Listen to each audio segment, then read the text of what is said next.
Hey guys, Keith with Sharpen Your Shutter here. Are you ready to get technical? Yeah, this one's gonna dive into a little bit of the technical aspect. We're gonna discuss the old histogram. We'll get into some pretty technical stuff towards the latter part of the video, but at first we'll jump in and kind of go over the basics, and hopefully by the end of the video we'll all be on the same page as to understanding just what this thing is capable of doing. I need to start out by saying, man, it is the absolute most important tool in your camera, bar none. And we'll go over why, but just keep that in your pocket as we go through this. Let's go ahead and jump in. We've all seen it. We've all got this vertical box here, or this horizontal box here with this graphical information. Some of us have live view histogram to where it's up while we're taking the shot or prior to the shot. For those of us that do not, we can absolutely see it as we toggle through post capture.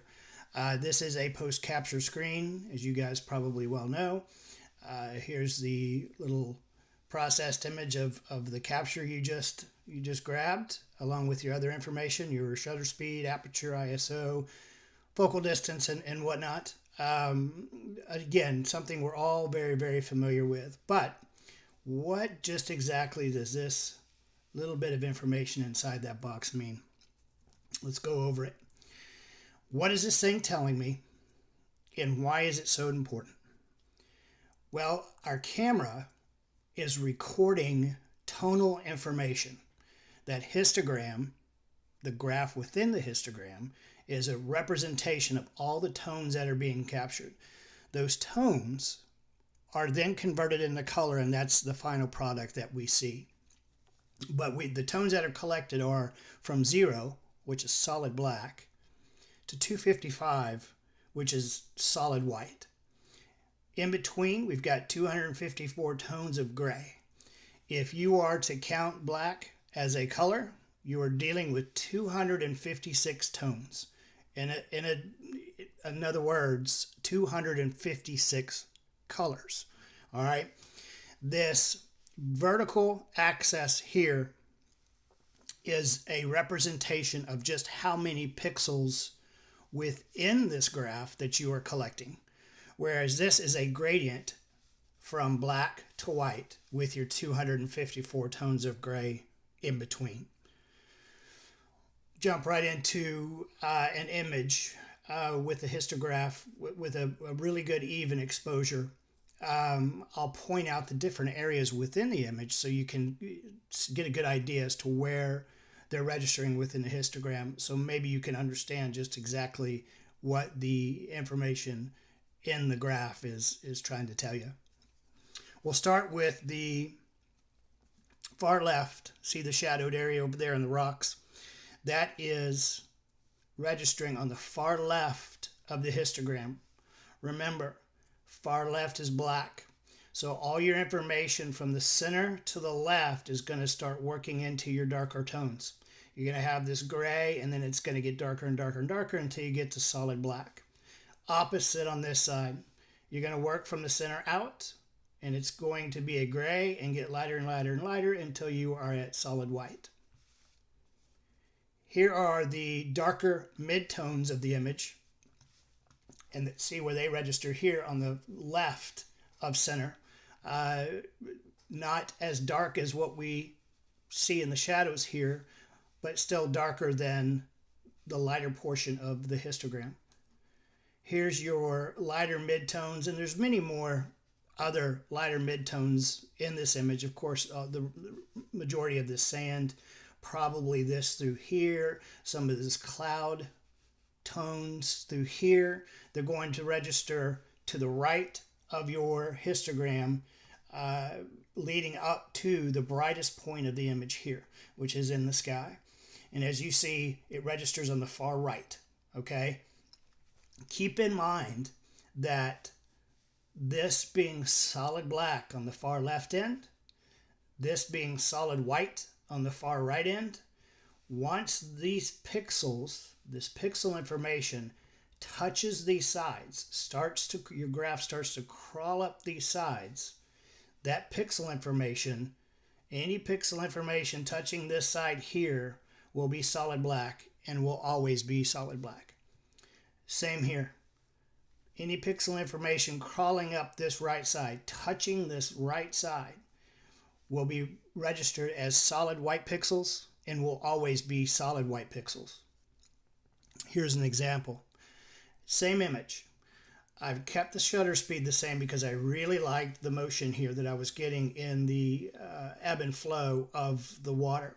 So I left my shutter speed the same. I left my ISO the same. As you guys know, the lower the ISO, the less chance you have of noise and just a better quality image. And then I opened up my aperture. By opening up my aperture, as you can see, it shifted my histogram to the far right. So everything that was registering right here, right before it reached the left end, is now registering from here over. All my pixel information for the entire image has been shoved right. But as you can see, I now have pixel information crawling up that right side. What does that mean? I have solid white pixels in this image. And before moving on and looking as to where this pixel information is falling within the image, you can look at it and get a pretty good idea of where some solid white pixels may be. Definitely through here, up into here. Here is the before shot with the even exposure, just to give you a reference. Here is the overexposure again. Now my dark to mid-tones have now shifted far left, as I mentioned before. But you can kind of see where they're registering now, okay? I have very little, very dark information being as close to this left side as a histogram. This information right here, okay, is now right here. Everything behind it has shifted to the right.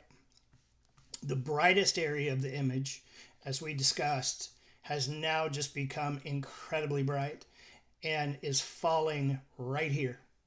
So again, because I've overexposed, I've opened up that aperture and let a lot more light in than was necessary. So I now have an overexposed area of my image giving me solid white pixels.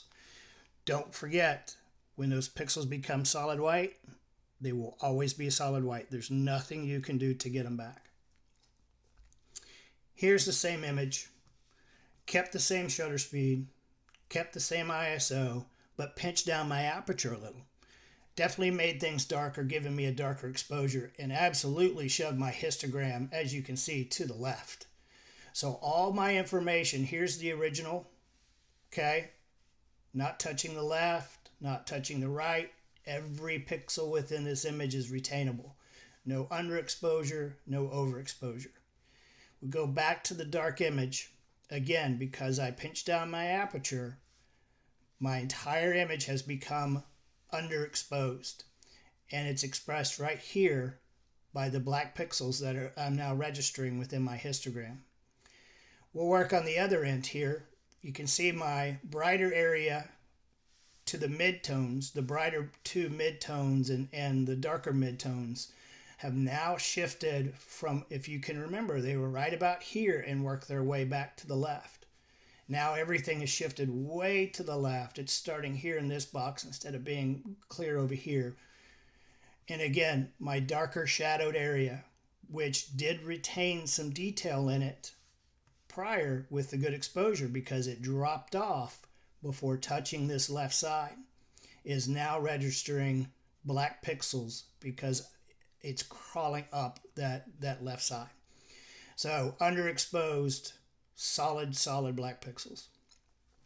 Keep in mind, and I'm sure you guys have heard this, there's no such thing as a perfect histogram.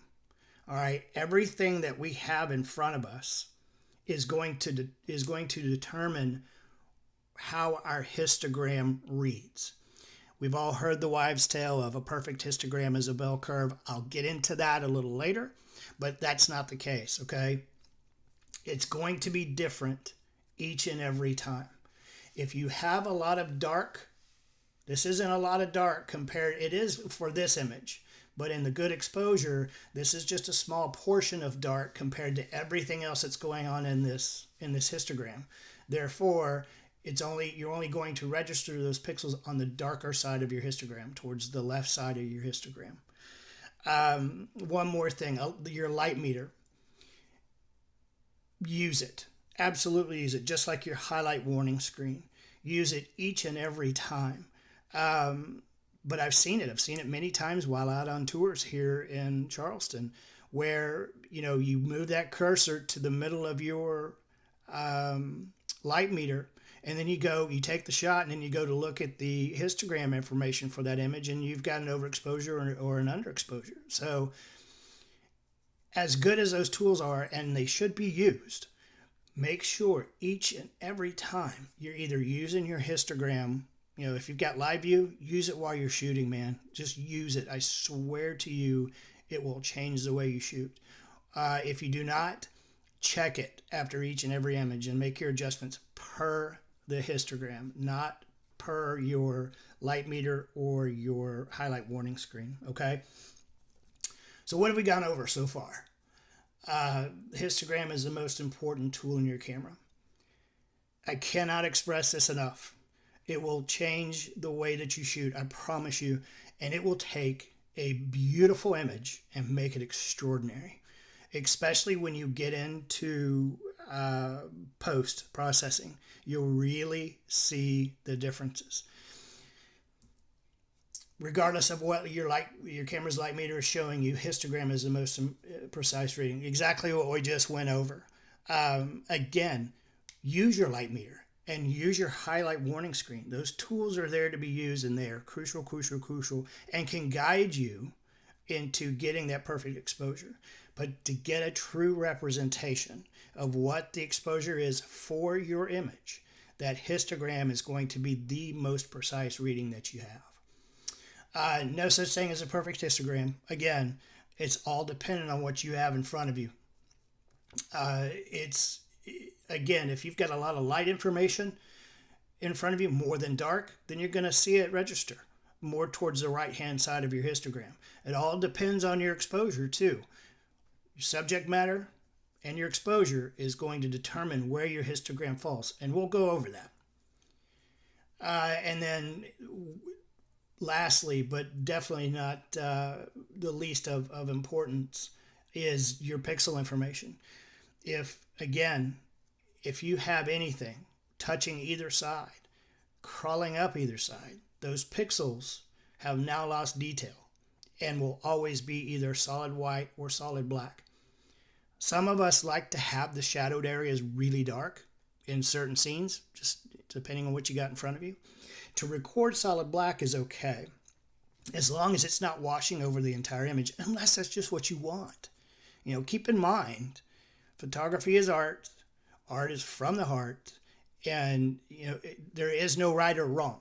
But if you want to gain as much out of your image, out of your whatever it is that you're creating, there are tools out there to help you bring out the very most of whatever it is that you're shooting, and the histogram is going to be the ultimate tool to do so. Let's get in a little deeper. This is going to be a little more on the technical side of things. Stay with me. I promise you. If you use this information, it will change the way that you shoot. And you'll really, really see it when you take it into post-processing. Big time. We're going to talk about exposing to the right. And I'm sure some of you guys have heard the term, but wasn't real sure, just exactly what that term meant. We'll go over it. We'll get into it just as much as we can. But I think if you adhere to this method, you're going to really see a huge leap in your captures, in the quality of your captures for sure. Shooting to the right is 100% dealing with the dynamic range. All right. We've all heard about dynamic range, heard about new cameras coming out. All right, this camera has a wonderful dynamic range. The definition of dynamic range is the number of stops from the darkest point of the image to the lightest point of the image. Our eyes can only see an average of 13 to 16 stops of light. Our cameras, on a much lower level, can only see an average of 4 to 7 stops. All right, you're out in front of this beautiful sunrise, and the sky is screaming at you.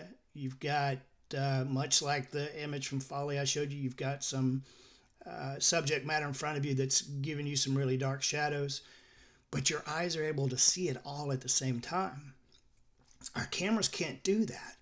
That's why they've introduced filters, That's why we shoot multiple exposures and blend them in post, because our cameras are only capable of doing so much.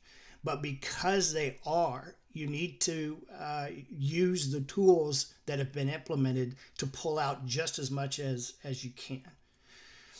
All right, let's think of each of these boxes, or the whole box as itself as a storage container for your tones.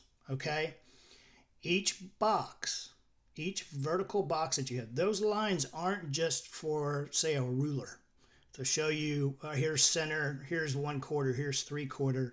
If my histogram falls here, then I've got it halfway. It's nothing like that.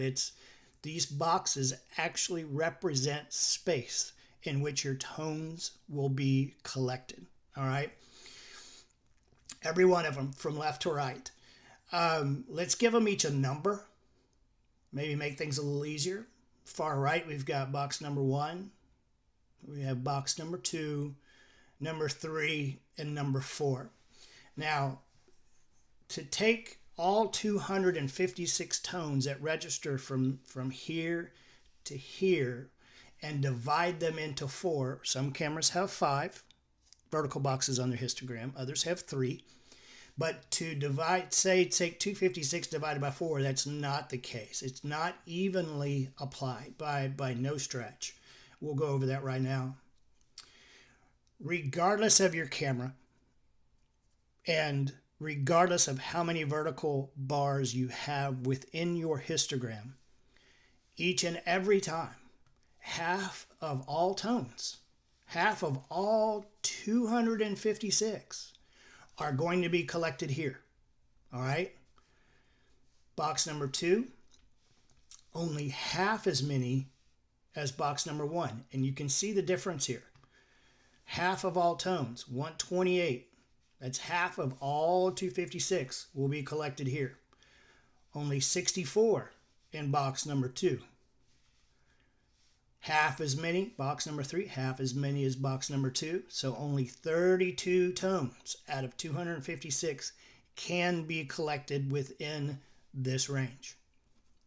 Box number 4, now you're getting down to almost nothing.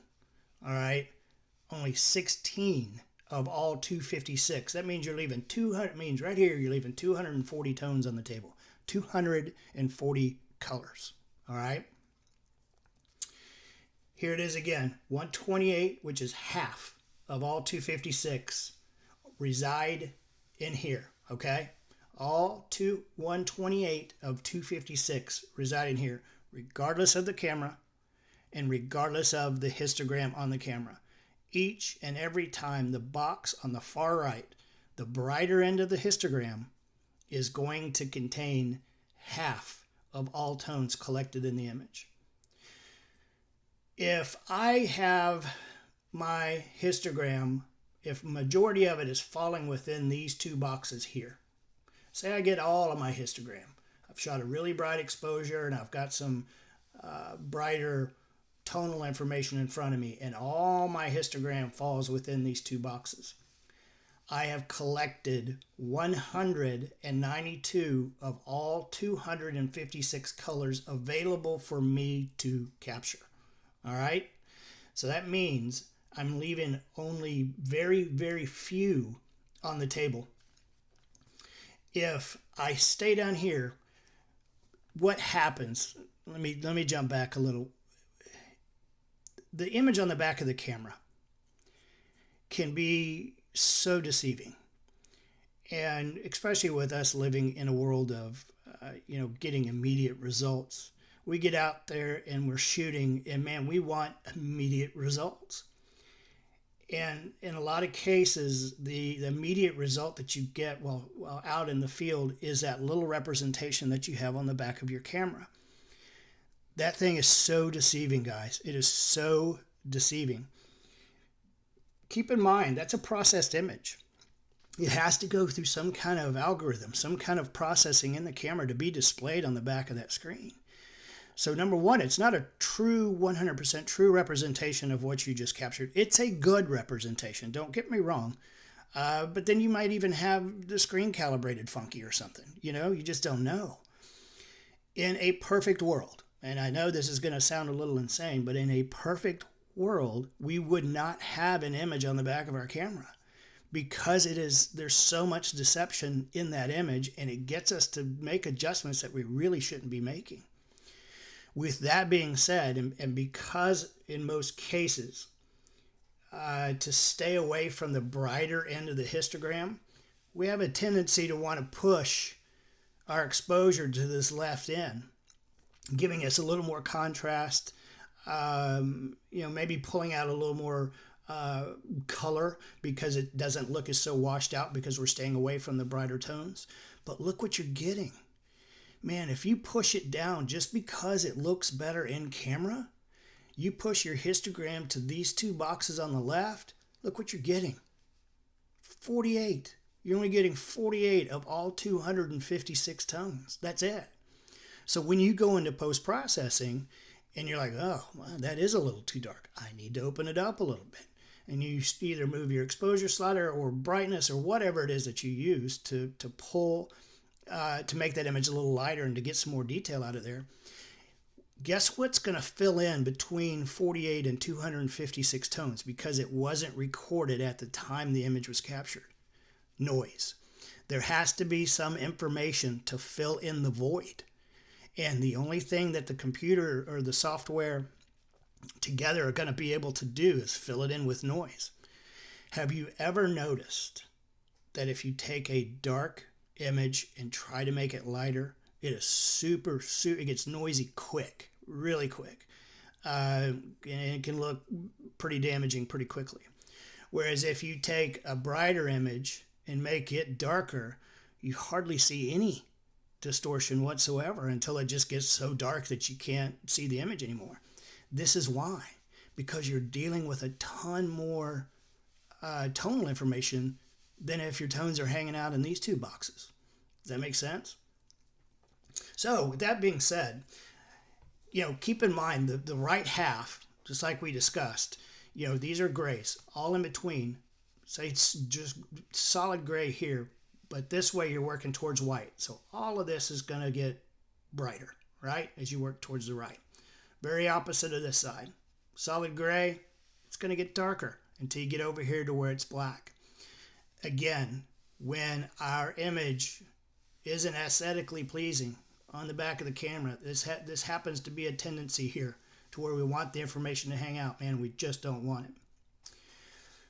Because most of our tonal information can be gathered on this end of the histogram, just like I mentioned a minute ago, our images can tend to look a little bright, can look a little overexposed.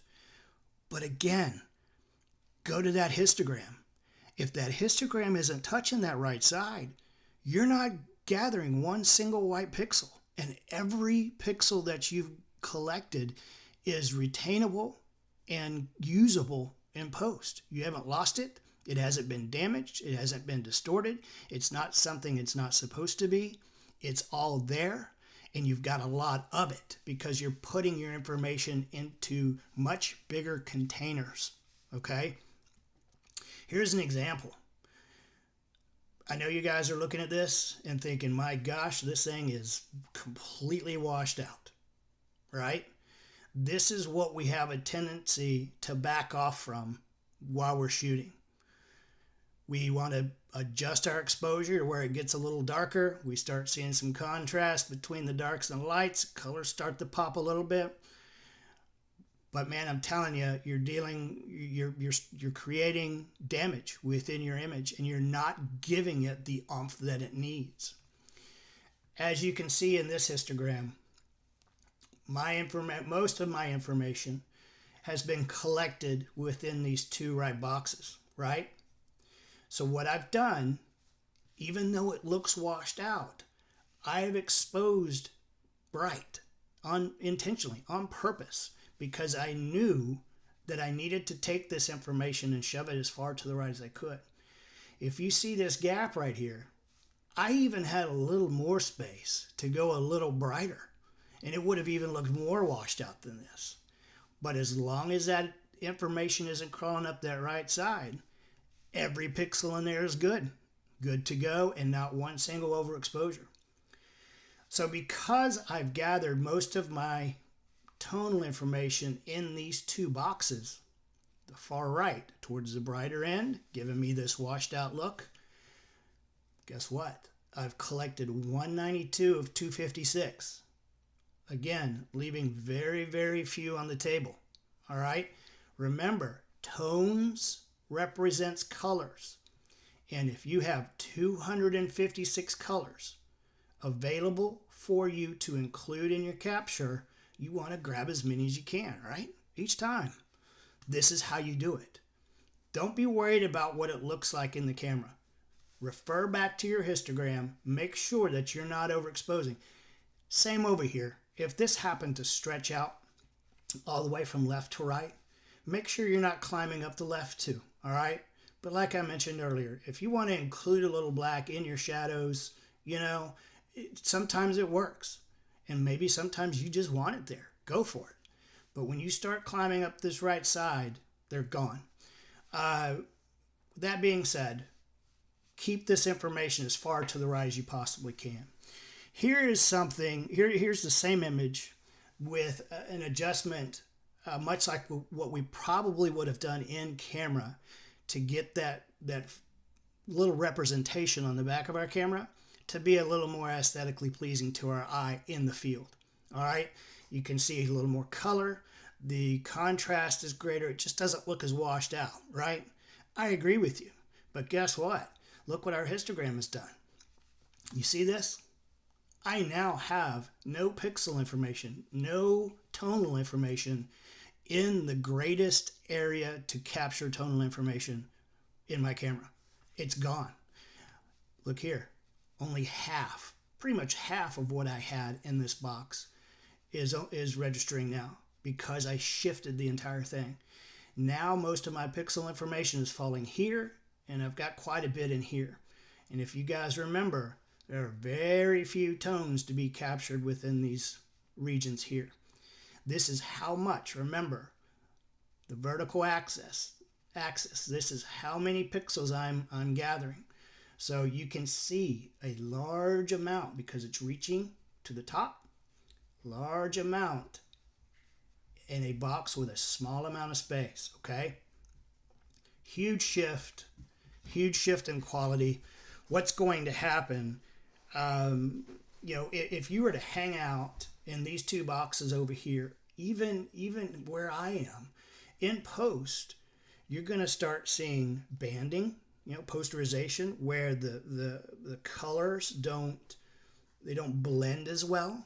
Or if you have a very bright area ranging into a dark area, that banding starts to pop up. And man, it's almost impossible to get rid of once it rears its ugly head. And what that is very little information, very little tonal information. That's why you get it.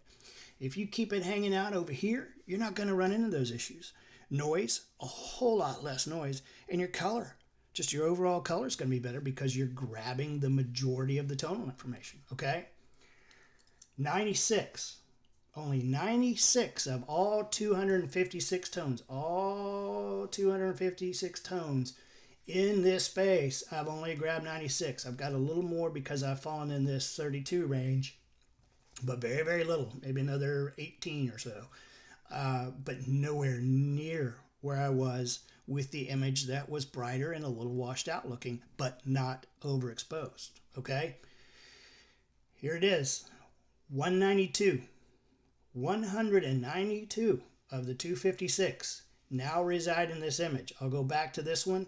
You see that? It just looks better right now. I get it. It does. But 96 here, washed out, wouldn't hang it on my wall this way. I get it. But guess what? 192, almost 200. Actually, over 200 because I've got this here. So I've got 192 in here.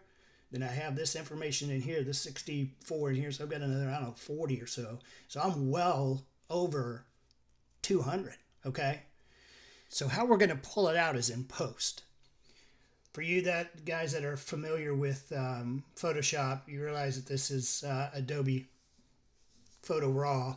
This is when you go to open an image in Photoshop, this is initially what comes up. It's a very Lightroom type of interface, and it's where you make your larger adjustments before pulling it into Photoshop and making the smaller, the more detailed, or working in layers. Guys, this is super, super easy.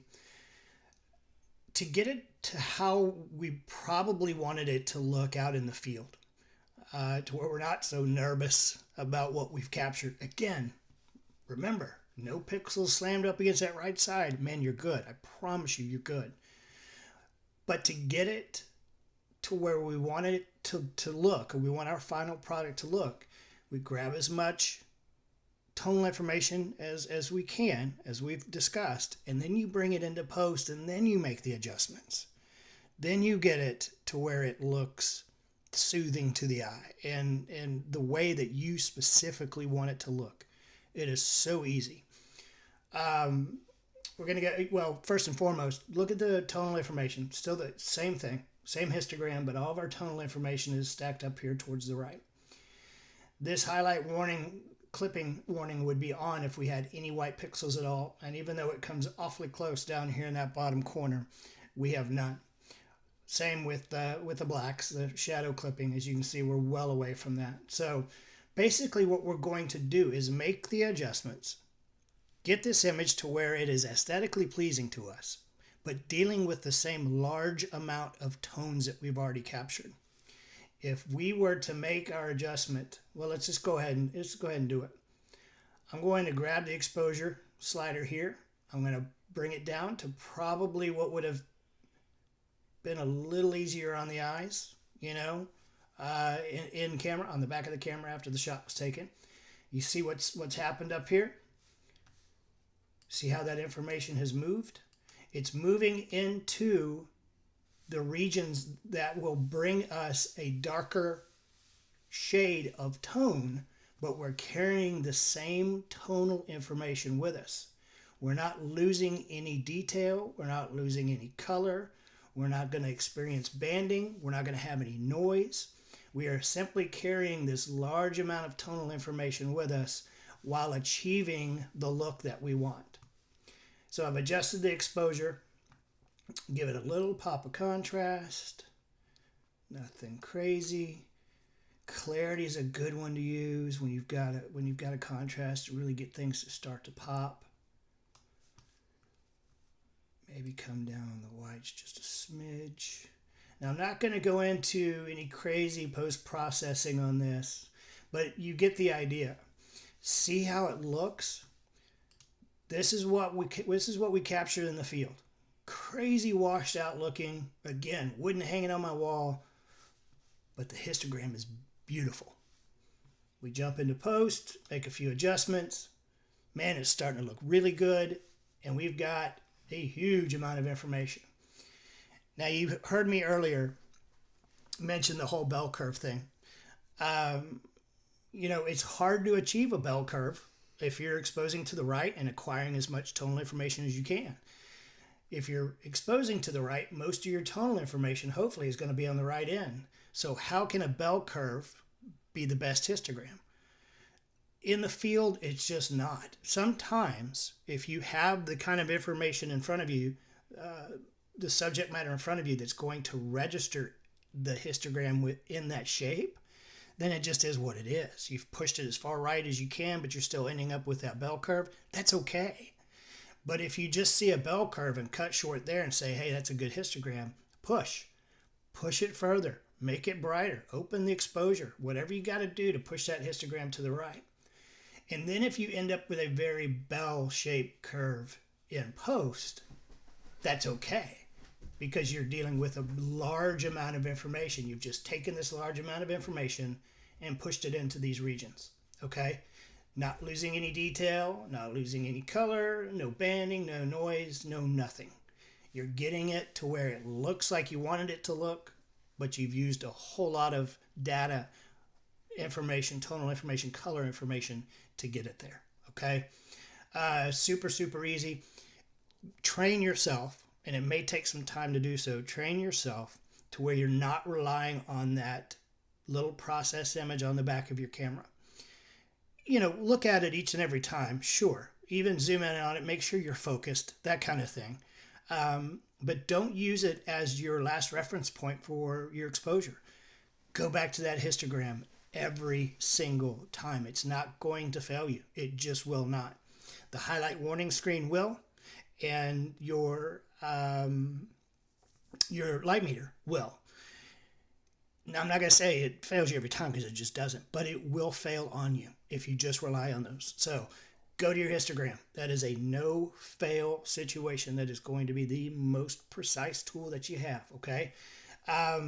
Let's go over what we discussed today, okay? We'll start with the basics. This is the stuff that we went over earlier in the video. The histogram is the most important tool in your camera. Just zero doubt. Regardless of what your camera's light meter is showing, your histogram is the most precise reading. Again, use your light meter. Use it to get started. Use it as a reference. Absolutely use it. Not saying not to by any stretch, but just make sure that you are solely relying on that histogram for the final results.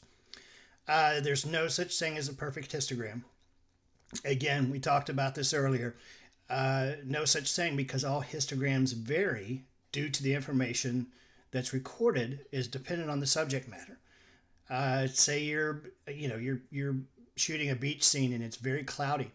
Sun comes out from the clouds, sun goes behind the clouds. Especially those of you with the live view histogram, boy, you can really watch that thing bounce around while you're shooting.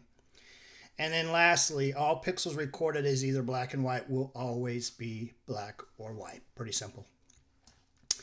Into the technical part of the video, we talked about exposing to the right is taking full advantage of your dynamic range. Remember, our camera can only see 4 to 7 stops of light, and our eyes can see 13 to 16. Huge difference. So there's, using that histogram and shooting to the right and making sure that we're in that upper end of the dynamic range, that we're able to pull out as many tones as possible. What we just went over. The far right histogram allows for the collection of the most tonal information.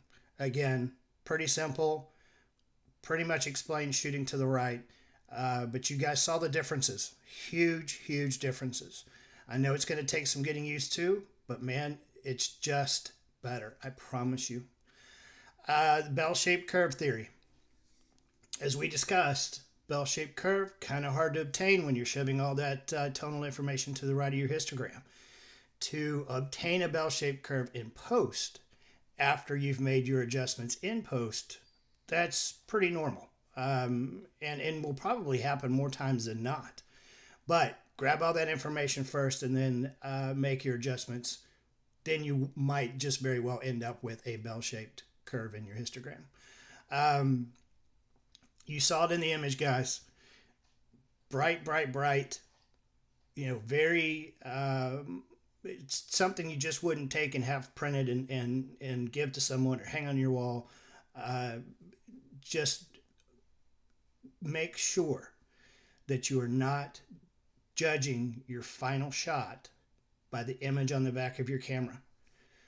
Even if it looks bright, even if it looks like it may be overexposed, go to that histogram. You will know, I promise you, if it's not touching that right side, there's not one white pixel in there, your exposure is beautiful. All right, and then you can just take it into post-processing, make your adjustments, and then get it the way that you're really wanting it to look, your final product to look. Okay. Again, I do realize that it's you're going to get out there, you're going to give it a shot, and you're going to go, man, this just doesn't look right. But I promise you, if anything, take a few shots, take several exposures, and then bring them back, put them in your computer and play with them, push them in post-processing and see what happens. I promise you, you're going to see the difference, okay? I hope that we have an opportunity to meet with you in another video. Man, I've enjoyed this one. I've enjoyed this one quite a bit. I hope that you've gotten quite a bit out of it. If you have any questions whatsoever, you know how to get in touch with us, okay? Until then, keep smiling and keep shooting. We'll see you in the next one.